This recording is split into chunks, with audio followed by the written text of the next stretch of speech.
Қайырлы күн, құрметті көрермен, жақтастар, сіздермен Инга Иманбай.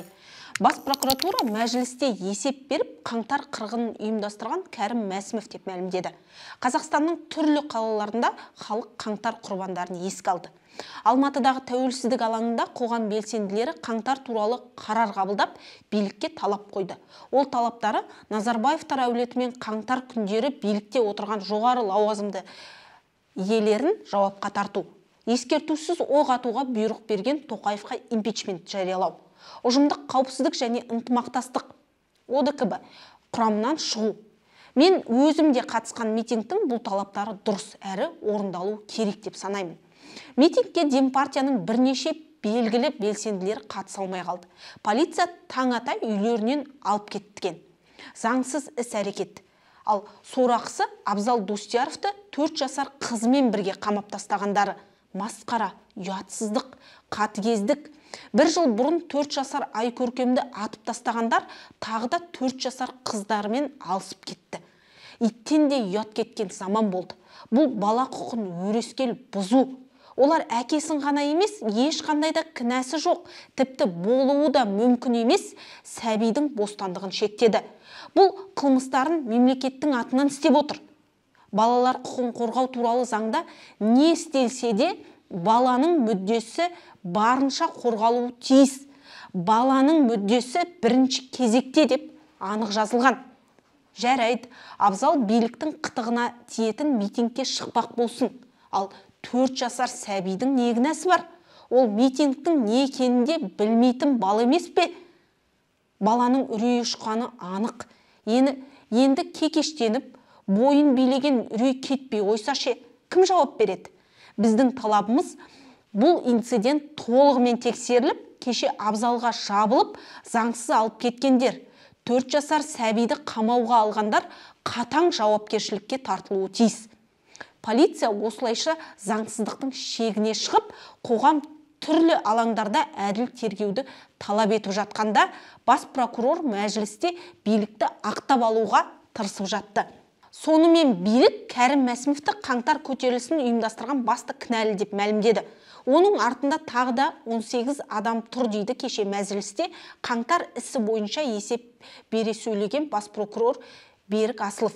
Сөйтсек, тергеу органдары барлық кінәлілерді анықтап қойыпты. Олардың арасында жоғары лауазымды иелері де, ұйымдасқан қылмыстық топ мүшелері де бар.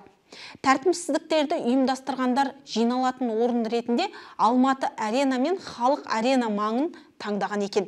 Сонда билік неге бұлай деп шешті? 4 күні Алматы арена алдындағы алаңға Жанболат та Жаңаөзенді қолдаушыларды жинаған. Оны ұстап әкетіп, өзін жақтап шыққандардың нөпірі алаңға кеткенінен ол көпке дейін хабарсыз болатын.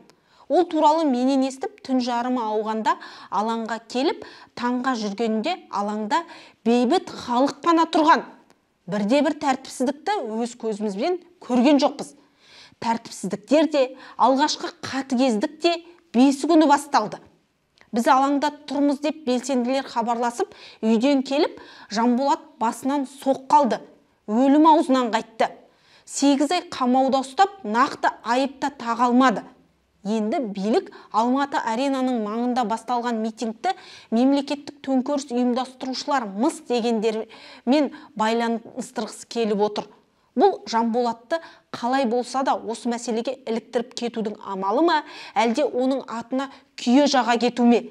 Болмаса бастары жеткен сценарий сол ғана ма?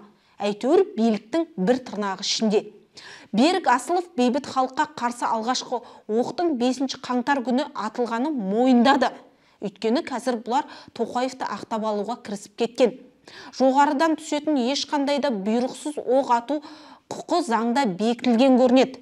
Полиция мен ұлттық ұлан террорға қарсы тұрғанда қолдануға болады екен. Яғни бейбіт наразылыққа шыққандарды аямай ату үшін оларды терроршы деп тану керек болды ғой. Ал Тоқаев еш ескертусіз оқ атуға бұйрық бердім деп қаңтардың 7 күні мәлімдеген болатын. Бірақ президент ол бұйрықты сол күні ме, әлде ол күнге дейін берді ме, ол жағын нақты айтпаған. Естігеніміз мною был дан приказ. Бәлкім ол бұйрығын 5 қаңтар күні ақ берген шығар. Осы тұста ресейлік құқық қорғаушы Гулагу.нет жобасының авторы Владимир Осечкиннің мына бір мәліметін ескере кетуіміз керек. Ол былтыр қаңтардың 5-і күні-ақ Қазақстанға бірнеше ұшақпен Ресей ФСБ-сінің офицерлері ұшып келді деп мәлімдеген болатын. Кейінірек оның ФСБ қызметкерлері Қазақстанда қауіпсіздік қызметіне көмектесе отырып, арнайы операцияны жүзеге асырды. Ресей мен Беларуста қолданып көрмекші, жаңа саяси технологияларды сынақтан өткізді деген мәліметінде естідік. Солай болғанын Осечкин бірнеше күн бұрын Динара Егеубаеваға берген сұхбатында қайталап айтты. Демек, біз бірнеше рет айтқан қаңтардағы провокация Ресейдің арнайы операциясы болуы мүмкін деген пікіріміз жаңсақ емес. Ал прокурор Асылов бұл туралы ләм-мим жағын ашпады. Қаңтардың 5-і күні, яғни халыққа қарсы алғашқы оқ атылған күні Ресей арнайы қызметі қызметкерлерінің Қазақстанда болғаны туралы ресми ешкім мойындаған жоқ. Яғни көп нәрсені жасырып отыр. Содан барып істің шындығын бұрмалап жатыр. Ал бөтен елдің арнайы қызметі араласқан болса, онда биліктің бұл әрекеті сатқындық. Прокурордың тағы бір өтірігі, төңкерісшілер бүлікті 1 жыл бойын дайындаған екен мыс. Сөйтіп ел ішінде тәртіпсіздік тудыра отырып, билікті басып алмақшы болыпты мыс.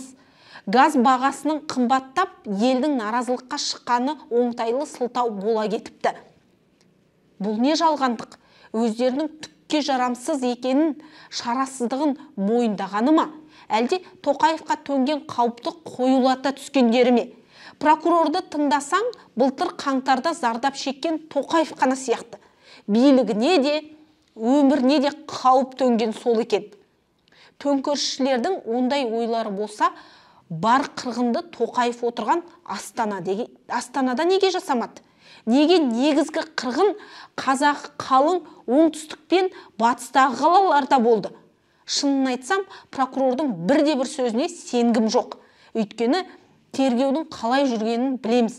Әлі күнге бейбіт елге оқ атқан, немесе қамалғандарды азаптаған бірде-бір зұлым жазаланған жоқ. Биліктің ондай ынтасын да байқамаймыз. Бір жылда Тоқаев бір ретте елдің алдына шықпады. Әкесінен, баласынан, отағасынан айырылған жұрттан кешірім де сұрамады. Олардың өлімі бойынша қозғалған қылмыстық істердің басым бөлігін жауып та тастады. Азаптаулар туралы шағымдар да бірен сарам болмаса қаралып жатқан жоқ. Халықаралық тергеу туралы ұсыныстан бастарын ала қашып отыр. Елдің көкейіндегі басты сұрақтарға осы бір жылда бірде-бір нақты жауап берілген жоқ. Билікке ыңғайсыз ол сұрақтарды олар қанша жалтарса да біз толық жауап алғанша қоя береміз. Неге биліктің бейбіт елге оқ ату туралы бұйрығына заң тұрғысынан баға берілген жоқ? Сол үшін қылмыстық жауапкершілікке біреу тартыла ма? Қашан? Ол бұйрықты орындаған нақты кімдер? 10 жасар Сұлтан мен 4 жасар Айкөркемнің өлімі кімнің қолынан болды? ОДКБ әскерін кіргізу заңды ма? Олар мұнда не істеді? Халыққа оқ атты ма? Алматы полициясы неге қаланы бұзақыларға тастап кетті? Кім ондай бұйрық берген? Алматы әуежайын күзетсіз қалдырған кім? Атыраудағы Динамо стадионында жастарды азаптағандар неге жауапқа тартылған жоқ? Шындықты талап еткен белсенділер қудаланып, сотталып жатыр. Мұндай сұрақтарды тізе берсек, бір том болып шығары сөзсіз. Өйткені биліктің әрекетінде жымысқылық басым, шындық жоқ. Ақиқат өздерінің қылмысын ашатынын жақсы біледі. Халықаралық тергеуден бекер қашып отырған жоқ. Ал ондай халықаралық тергеудің болатынына, халыққа қарсы оқ атып, азаптап, қинап, қылмысқа барғандар халықаралық сотқа тартылатынына мен өз басым сенемін. Қаңтар қырғынының Путин, Тоқаев, Назарбаевтар тарапынан жасалған террор екені дәлелденеді. Тоқаевтың аузындағы 20 000 терроршыны да сол кезде көріп қалармыз. Жанболат толық ақталсын. Егер сіз де соны қаласаңыз, тілесеңіз, осы видеоны таратыңыз, лайк басыңыз, пікір жазыңыз.